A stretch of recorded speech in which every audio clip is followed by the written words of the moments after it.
할렐루야. 하나님께서 우리 여전도회 찬양대의 아름다운 귀한 찬양을 통하여 영광 받으신 줄 믿습니다.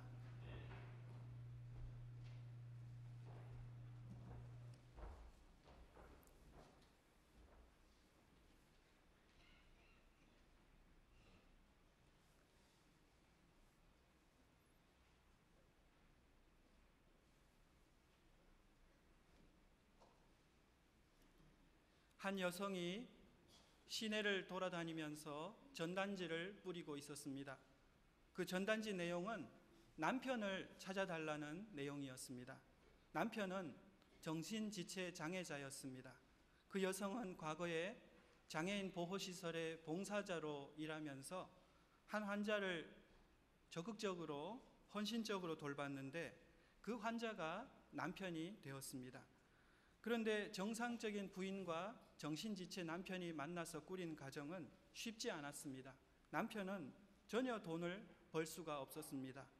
그래서 부인이 다시 장애인 보호시설에서 일하게 되었는데 남편이 오해를 했습니다. 아내가 자기를 보호시설에 넣고 도망가려는 줄 알고 집을 나가버린 것입니다. 사람들은 왜 남편을 찾느냐고 아내에게 물었습니다. 그때 아내는 이렇게 대답했다고 합니다. 남편은 내가 아니면 아무것도 하지 못합니다. 내가 아니면 하루 세 끼도 먹을 수 없습니다. 그리고 나는 그 사람을 사랑합니다. 이제는 나도 그가 없이는 살지 못합니다. 이렇게 대답했다고 합니다. 친정 식구들은 정신지체 남편을 찾아서 뭘 어쩌자는 것이냐고 다그쳤지만 나는 그 사람을 사랑합니다 하는 이 한마디에 모든 비난이 의미가 없어져 버렸습니다. 사랑한다는데 어쩌겠습니까? 어떤 인간적인 논리와 계산도 이 사랑 앞에서는 힘을 잃어버리게 되는 것입니다. 그 아내가 정신지체 남편을 찾아 나선 것은 바로 사랑 때문이었던 것입니다. 사람이 어떤 행동을 하게 되는데 이유가 있고 원인이 있습니다. 그것을 우리가 다른 말로 동기라고 합니다. 근데 이 동기에는 몇 가지가 있는 것 같아요. 첫째는 외적인 동기가 있습니다. 우리가 어떤 행동을 한 후에 그 결과로서 받게 되는 보상 혹은 벌을 외적인 동기라고 합니다. 예를 들어 어느 정도의 실적을 올린 다음에 받게 되는 어떤 보너스나 혹은 어느 정도 실적을 못 올리면 불이익을 받게 된다거나 그러면 우리가 행동하는 자세가 달라질 것입니다. 그런데 이 외적인 동기는 한계가 있습니다. 보상이 사라지면 행동도 소멸할 가능성이 크다는 것이죠. 한 번은 어느 심리학자가 연구하는 그 조용한 연구실 근처에서 이 동네 아이들이 시끄럽게 뛰어놀았습니다.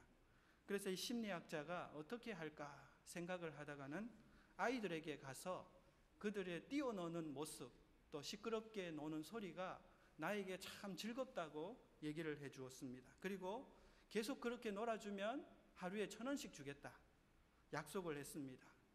그러다가 이틀 동안은 1,000원을 주었고 그 다음 날은 500원을 주고 또 그 다음 날부터는 돈을 안 주었습니다. 그랬더니 아이들이 불평을 하면서 그러면 안 놀아주겠다.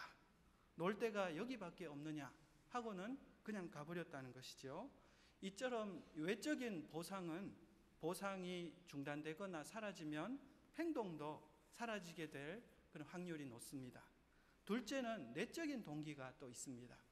이 내적인 동기는 마음속에서 우러나는 것을 말합니다. 예를 들어서 어떤 사람이 운동을 하는데 이 다이어트를 위해서가 아니라 스포츠 자체가 좋아서 운동을 한다면 내적인 동기가 높다고 합니다. 이 내적인 동기는 즐기는 것입니다. 즐기면서 행동하는 것이죠. 그런데 본성적으로 이 사람이 무엇을 즐기느냐 이것을 생각해 봐야 됩니다. 사람은 선한 일을 즐기는 경우는 많지 않습니다. 또 어려운 일, 힘든 일, 더러운 일을 즐기는 경우도 많지 않습니다. 이 사람의 내적인 성향은 대부분 쾌락적이고 소모적이고 또 결국 죄악된 본성을 따라가게 되어 있는 것입니다. 그러므로 이 내적인 동기라는 것은, 즐긴다는 것은 마냥 신뢰할 수 없다는 그런 단점이 있습니다. 세 번째로 사람이 어떤 행동을 하게 되는 동기에는 관계적 동기가 있다고 생각합니다. 사람은 이 광야 같은 곳에 혼자 사는 존재가 아니라 수많은 관계망 속에서 서로 영향을 주고 받으면서 살고 있습니다. 그러므로 우리가 어떤 행동을 한다 하는 것에는 다분히 관계적 차원이 있는 것입니다. 아버지가 피곤한 몸을 이끌고 직장으로 가는 것은 그 일이 좋아서도 아니고 또 보상 때문만도 아니고 사실 가족을 부양하기 위해서입니다. 그러므로 또 한편으로 생각해 보면 가족을 사랑하는 마음이 정말 넘친다면 아무리 피곤하고 또 직장에서 싫은 소리를 들어도 기쁨으로 출근할 수 있는 것입니다. 사랑이 결국 행동을 지배하게 되는 것이지요. 이것을 관계적 동기의 핵심이라고 할 수 있겠습니다. 그러니까 이 관계적 동기에는 단계가 있습니다. 의무감, 책임감에서 사랑으로 나아가는 것입니다. 오늘 하나님께서 우리에게 주신 이 말씀은 바울의 행동의 동기를 잘 보여주고 있습니다. 이 고린도 후서는 특별한 배경을 가지고 있어요. 당시 이 고린도 교회 내에는 이 바울의 대적자들이 가만히 들어와서는 바울과 고린도 교회 성도들 사이를 이간질했습니다. 바울은 사도가 아니다. 예수님을 직접 만나본 적도 없는데 어떻게 사도냐? 그러면서 한다는 말이 바울은 미쳤다. 그렇게 말했습니다. 이것을 변호하기 위해서 쓴 서신이 바로 이 고린도 후서입니다. 그러면 이 바울은 어떤 점에서 미친 사람처럼 보였을까요? 고린도후서 11장을 보면 바울은 자신이 그리스도의 일꾼인 것을 자랑하면서 이런 말을 합니다. 내가 40에 하나 감암매를 5번이나 맞고 3번 태장으로 맞고 1번 돌로 맞고 3번 파선하고 일주일 동안 바다에 표류하였고 강의 위험과 강도의 위험과 동족의 위험과 또 여러 가지 위험을 당했다. 여러 번 자지 못했고 줄였고 목마르고 굶고 춥고 헐벗었다. 이렇게 말했습니다. 근데 이 모든 일은 바울이 억지로 어쩔 수 없는 상황 가운데서 당한 것이 아니라 그리스도의 일꾼으로서 바울이 스스로 선택해서 자발적으로 이런 일을 한 것입니다. 그러니까 이 유대인들의 입장에서 보면 바울을 미쳤다 이렇게 폄하할 수 있는 것이지요. 사실 또 보면 미친 것입니다. 이해가 안 되는 것입니다. 그런데 유대인들이 놓치고 있는 사실 한 가지가 있었습니다. 그것이 뭐냐면 왜 바울이 미쳤다는 그 소리를 들을 만한 그런 행동을 했느냐 하는 것입니다. 이 바울의 행동의 동기에 관한 것입니다. 바울은 자신의 행동의 동기를 다음과 같이 말하고 있습니다. 오늘 말씀 고린도후서 5장 13, 14절을 보겠습니다. 우리가 만일 미쳤어도 하나님을 위한 것이요 정신이 온전하여도 너희를 위한 것이니 그리스도의 사랑이 우리를 강권하시는도다. 이 말씀은 바울의 그 행동의 동기를 보여줍니다. 바울이 그토록 헌신한 이유가 무엇입니까? 바울의 행동의 동기가 어디 있습니까? 바로 그리스도의 사랑인 것입니다. 그리스도의 사랑이 이 바울을 강권하셨던 것입니다. 여기서 강권한다는 말은 컨트롤한다는 의미가 있어요. 다시 말해서 그리스도의 사랑이 바울을 컨트롤했어요. 바울을 조종했다는 뜻입니다.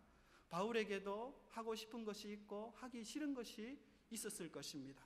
바울이라고 그 메맞는 것, 춥고 굶고 헐벗는 것을 좋아했겠습니까? 바울이라고 이런 고난을 기꺼이 즐거운 마음으로 했겠습니까?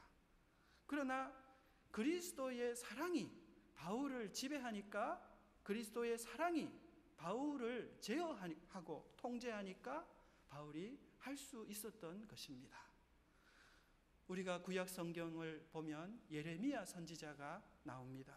이 예레미야 선지자는 하나님의 말씀을 전하다가 낙심이 되어서 내가 더 이상 말씀을 전하지 않겠다 했습니다. 그런데 하나님께서 이 예레미야를 강권하셔서 꼼짝달싹 못하도록 붙드셨습니다. 예레미야 20장 9절을 보면 이런 말씀이 있습니다. 내가 다시는 여호와를 선포하지 아니하며 그의 이름으로 말하지 아니하리라 하면 나의 이 마음이 중심이 불붙는 것 같아서 골수에 사무치니 답답하여 견딜 수 없나이다. 우리는 많은 경우에 의무감으로 하나님의 일을 하려고 합니다. 도살장에 끌려가는 소처럼 마지못해서 끌려갑니다. 그러나 이 의무감은 오래가지 못합니다. 책임감도 마찬가지예요. 우리가 책임감이 있어도 나중에 힘이 들면 슬그머니 포기할 수밖에 없는 것입니다. 중요한 것은 우리 마음이 그리스도의 사랑에 사로잡혀 있는가 하는 것입니다. 그리스도의 사랑이 우리를 지배하고 통제하고 또 제어할 정도가 되지 않으면 하나님께 온전히 헌신할 수 없고 또 미쳤다 소리를 들을 수가 없는 것입니다. 이 바울의 헌신의 동기가 바로 그리스도의 사랑이었다 하는 것을 우리가 기억할 필요가 있습니다. 사랑하는 여러분, 오늘 우리는 75번째, 75번째 여전도회 주일 예배를 드리고 있습니다. 여전도회가 처음 조직된 것이 1898년 평양의 널다리골 교회였으니까 그 역사가 115년이 되었습니다. 대단한 역사입니다. 여전도회는 1931년에 이 산동성에 김순호 선교사를 파송한 것을 시작으로 세계 곳곳에 이 여전도의 달력을 보면 잘 나와 있는데요. 선교사님들이 세계 곳곳에 나가 있습니다. 또 각 지교회에서도 우리 여전도 회원들 가만히 보면 영광받고 높임받고 또 섬김받고 상좌에 앉는 것은 누굴까요? 가만 보면 다 남자들이지요. 남자들이 다 그렇습니다. 영광받고 높임받고 상좌에 앉아서 대접받는 것은 다 남자들입니다. 언제나 우리 여전도 회원들은 낮은 곳에서 묵묵히 섬기는 사명을 감당해 왔습니다. 특히 전도를 위해서, 교회 건축을 위해서 우리 여전도 회원들 언제나 아낌없이 헌신했습니다. 우리 한국교회사, 한국교회 이 부흥의 역사를 말하자면 이 여전도회를 빼놓고는 설명할 수 없을 것 같아요. 그런데 오늘 우리는 우리 선배 그 여전도 회원들의 그 신앙의 모습, 그것을 잘 계승하고 있는지, 우리가 혹시 부끄럽지 않은지 돌아볼 필요가 있습니다. 혹시라도 우리 모습 속에 그런 아낌없는 헌신의 모습, 그것이 사라지고 의무감과 책임감, 그것에 기초한 모습만 남아있지는 않은가? 혹시 그렇지 않습니까? 뜨거운 가슴은 사라지고 메마르고 딱딱한 형식과 의무감과 책임감만 우리 안에 있지는 않습니까? 사랑하는 여러분, 우리 선배 여전도회 우리 회원들은 어떻게 그렇게 아낌없이 헌신할 수 있었을까요? 우리는 또 어떻게 그 모습을 본받아가지고 오늘 그와 같이 헌신할 수 있을까요? 저는 오늘 이 사도 바울의 고백 속에서 그 비결을 찾을 수 있다고 생각합니다. 그리스도의 사랑이 우리를 강권하십니다. 첫째로 우리가 그리스도의 사랑 때문에 감격해야 하겠습니다. 그리스도의 사랑에 감사하고 감격하고 또 고마워하는 그 마음이 우리 마음에 살아있어야 하겠습니다. 바울이 왜 미쳤다는 소리를 들으면서까지 헌신했을까요? 그것은 그의 마음속에 이 그리스도의 사랑으로 인한 감사와 감격이 살아있었기 때문입니다. 바울의 고백은 이것입니다. 디모데후서를 보면 나는 죄인 중에 괴수다. 나는 죄인들 중에 우두머리다. 그러나 예수 그리스도께서 나를 사랑하여서 긍휼을 베푸셨다. 바울에게 이 고백이 항상 살아있었던 것입니다. 그리스도의 사랑에 대한 감사, 감격, 이것이 사도 바울을 이끌어갔던 것이지요. 오래전에 미국 보스턴에 꿈 많은 한 청년이 있었습니다. 그는 그 꿈을 이루는데 필요한 돈이 없어서, 꿈은 있는데 돈이 없어서 고생했습니다. 그러다가 한 재벌을 찾아가서는 $2,000를 빌려달라고, 그냥 잘 모르는 사람인데 무턱대고 부탁했습니다. 자기에게 담보는 없지만 일에 대한 꿈과 용기가 있으니 믿고 대여해주면 그 은혜를 절대로 잊지 않겠다고 말했습니다. 사람들은 담보도 없이 돈을 빌려주면 그건 위험한 일이라고 만류했지만 그 재벌은 그 청년의 용기, 그것이 마음에 들었습니다. 그래서 그 당시에는 큰 돈이었는데 그 $2,000를 이유 없이, 아무 조건 없이 빌려주었다고 합니다. 그 청년은 약속대로 돈을 갚았습니다. 끝난 거죠. 그런데 그 일이 있고 10년이 지났습니다. 미국의 경제공황이 일어나서 재벌들이 휘청거렸습니다. 그때 그 청년에게 돈을 빌려주었던 그 재벌도 힘이 들어서 그렇게 있었는데, 그 청년이 그 재벌을 찾아가서는 어떻게 했냐면 은행빚 $75,000를 대신 갚아주었다 그럽니다. 그 재벌은 깜짝 놀라면서 그 이유를 물었습니다. 그때 이 청년이 이렇게 말했다고 합니다. 제가 빚진 돈 $2,000는 10년 전에 이미 갚았습니다. 그러나 당신이 나에게 베풀어준 그 은혜의 빚은 평생을 두고 갚아도 다 갚을 길이 없습니다. 그때 $2,000를 미천으로 장사해서 내가 오늘 이렇게 큰 부자가 되었으니 이것은 당신의 은혜입니다. 그렇게 말하면서 오히려 진심으로 감사하고 또 고마워했다는 것입니다. 사랑하는 여러분, 예수님께서 우리를 위해, 나를 위해 베푸신 그 십자가의 은혜는 우리가 하루 이틀 만에 갚을 수 있는 것이 아닙니다. 평생을 두고도 갚을 길이 없습니다. 우리는 도저히 갚을 수 없는 그 빚을 주님께로부터 탕감받은 죄인들입니다. 빚을 탕감받은 사람에게는 두 가지 마음이 있어야 될 것 같아요. 하나는 감사, 감격입니다. 얼마나 감사한가, 얼마나 고마운가 하는 것입니다. 또 한 가지는 갚고자 하는 자세입니다. 평생을 두고도 내가 갚을 수 없지만 어떻게 하면 내 그 은혜를 조금이라도, 10,000분의 1이라도, 아니 1억분의 1이라도 내가 갚을 수 있을까? 그것을 생각하는 것입니다. 이 두 가지 마음이 없다면 그 사람은 무디어진 것입니다. 영적으로 부패의 길을 걸어가고 있는 것입니다. 사랑하는 여러분, 그리스도의 사랑 때문에 감사하시기 바랍니다. 그리스도의 사랑 때문에 감격하시기 바랍니다. 다른 것이 아닙니다. 그리스도의 사랑 때문입니다. 그리스도의 사랑에 대한 감사와 감격이 살아있는 그런 성도들이 되시기를 간절히 축원합니다. 둘째로, 우리가 어떻게 진정한 헌신의 사람이 될 수 있을까요? 그리스도의 사랑 때문에 행동해야 하겠습니다. 사랑이 우리의 행동의 동기가 되어야 한다는 것이죠. 교회도 결국 사람들이 모인 곳이고 우리가 사람들의 눈치를 보지 않을 수가 없습니다. 내가 그걸 안 하면 다른 사람들이 어떻게 생각할까? 내가 또 이렇게 하면 다른 사람들이 또 뭐라고 할까? 신경 쓰지 않을 수가 없습니다. 그러나 그리스도의 사랑이 마음에 가득 찬 사람은 예레미야처럼 불 붙는 것 같아서 사람들의 평가에 신경 쓸 겨를이 없는 것입니다. 이 그리스도의 사랑 때문에 견딜 수가 없는 것입니다. 어느 간호사가 있었습니다.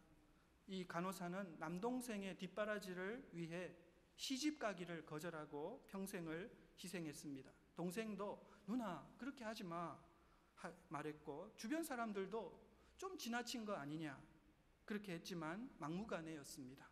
그는 오직 동생을 위해서 살았는데 그가 세상을 떠나기 전에 그 이유를 이렇게 고백했다고 합니다. 사춘기 시절에 몸이 너무 아파서 수혈을 받을 필요가 있었는데 이 간호사가 특이한 혈액형이다 보니까 피를 구하기가 어려웠습니다. 근데 마침 나이 어린 남동생이 자기하고 혈액형이 같아서 또 자원을 해서 어렸지만 이 수혈을 마쳤습니다. 근데 수혈이 끝난 후에 이 남동생이 입원실에서 의사 선생님에게 이렇게 묻더랍니다. 선생님, 저 이제 언제 죽나요? 그 남동생은 수혈이 뭔지도 몰랐고 수혈을 하면 죽는다고 생각하고 죽기를 각오한 채 수혈을 누나를 위해서 했던 것입니다. 이 이야기를 듣게 된 누나는 그때 하나님께 이렇게 기도했다고 합니다. 제가 평생 내 동생을 돌봐주겠습니다. 그리고 그 결심을 실천했던 것입니다. 사람들은 잘했다, 잘못했다, 지나치다 평가할 수 있겠지만 어쨌든 그 누나의 마음에는 동기가 뭐냐? 그 동생의 사랑에 대한 고마움, 그 사랑을 어떻게 하면 내가 갚을까? 그 마음이 누나의 마음을 꽉 채우고 있었던 것입니다. 사랑하는 여러분, 누가 시켜서 하는 것은 오래가지 않습니다. 하면서도 기쁘지 않습니다. 의무감에서 책임감에서 하는 것도 힘이 나지 않아요. 그러나 그리스도의 사랑에 붙들린 사람은 그 사랑에 감격하여서 스스로 행동하게 되는 것입니다. 사람들에게 미쳤다 소리를 듣는 정도까지 자기 자신을 주님께 내어드릴 수가 있게 되는 것입니다. 사랑하는 여러분, 여러분은 무엇 때문에 헌신하십니까? 무엇 때문에 시간을 드리고 무엇 때문에 물질을 들이십니까? 혹시라도 그렇지 않겠지만 체면 때문이십니까? 혹시라도 위치 때문이십니까? 그것은 주님을 기쁘시게 할 수 없습니다. 사랑하는 여러분 모두 그리스도의 사랑 때문에 사랑에 감격해서 행동하실 수 있기를 간절히 축원합니다. 셋째로, 우리가 어떻게 진정한 헌신의 사람이 될 수 있을까요? 이 그리스도의 사랑 때문에 집중하는 사람이 되어야 하겠습니다. 사랑은 집중하는 것입니다. 사랑에 빠진 사람에게 특징이 있는 것 같아요. 그것은 뭐냐? 집중하는 것입니다. 한 여자를 사랑하는 남자는 그 여자만 보입니다.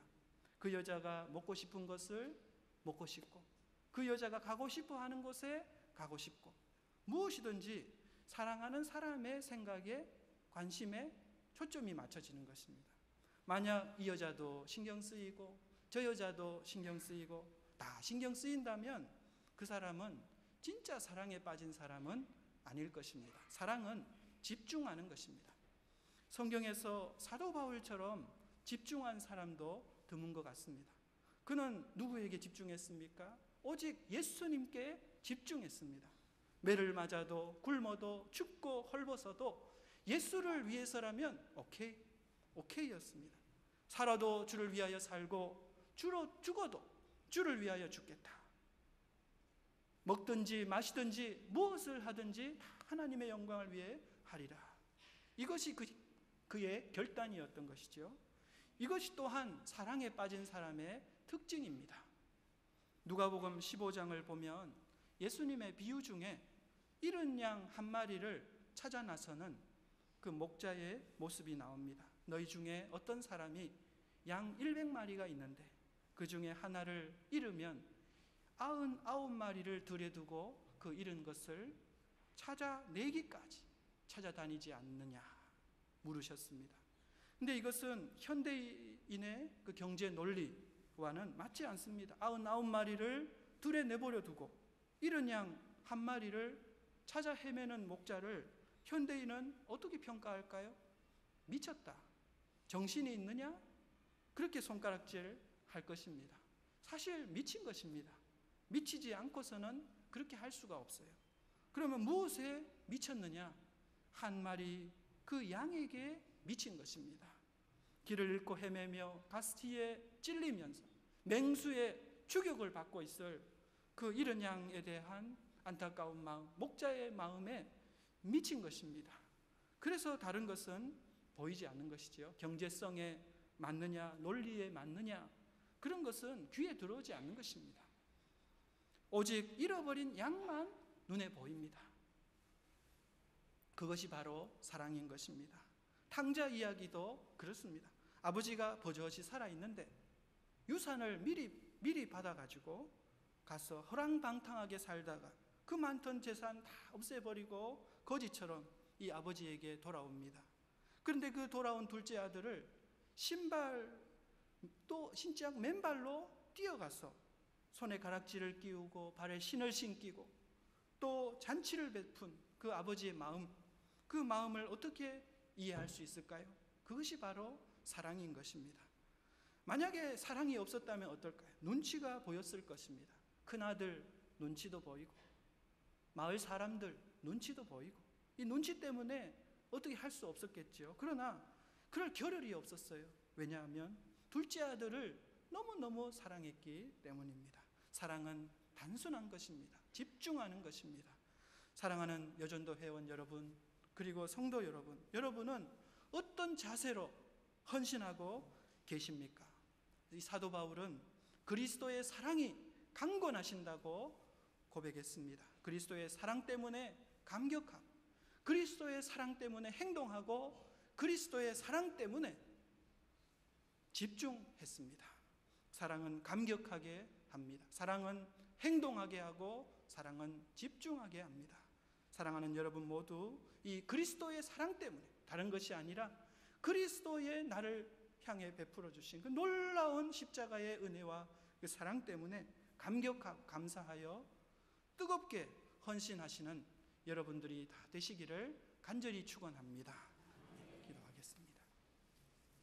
하나님 아버지, 우리가 책임감 때문에 혹은 의무감 때문에 혹은 체면 때문에 주님께 헌신하는 신용만 했다면 우리를 불쌍히 여겨 주시고 용서하여 주시옵소서.